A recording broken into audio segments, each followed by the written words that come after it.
My question's for the Prime Minister. His Minister of Industry has abused his authority by giving his own riding the biggest share of infrastructure stimulus funds. The same minister has given his own riding the highest amount of community adjustment program funds at the direct expense of unemployed families elsewhere. Now even next spring's G8 meeting has become an excuse to give him another $39 million to spend on his re-election. This Minister of Industry has broken trust with Canada's unemployed by abusing job creation funds for his political advantage. Mr. Prime Minister, is he a renegade minister you will now discipline? Honourable member from Parkdale High Park knows he must address his questions to the chair, not to other members.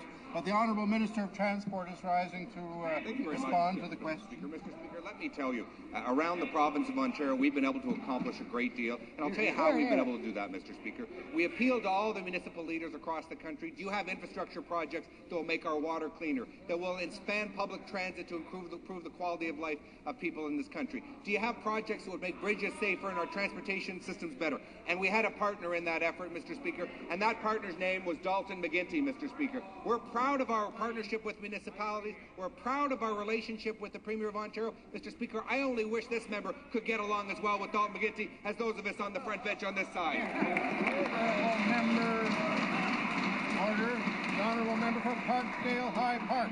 Well, Mr. Speaker, I can see why the members are hiding behind another government, because their Minister of Industry has filled his pork barrel to the overflowing with $80 million taxpayer dollars.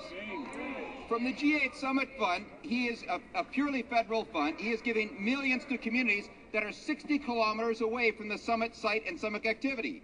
In addition, he's giving $800,000 for streetscaping to the town of Bracebridge that did not even request it, and the local paper calls a shameful waste of taxpayer dollars. My question is simple. Will the Prime Minister now investigate this obvious abuse of authority and ethics? Order. The Honourable Minister of Transport.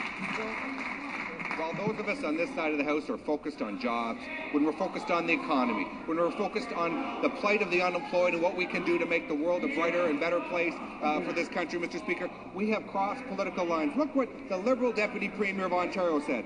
I think overall we see how all the infrastructure dollars and the stimulus related have been allocated. I am pretty confident that there is going to be a very, very equitable regional distribution. I agree with Mr. Smitherman, Mr. Speaker. The bottom line is this member doesn't like us working with the province of Ontario. If he, Mr. Speaker, if he can't get along with Dalton McGuinty, thank goodness there's those of us on this side of the House that will work.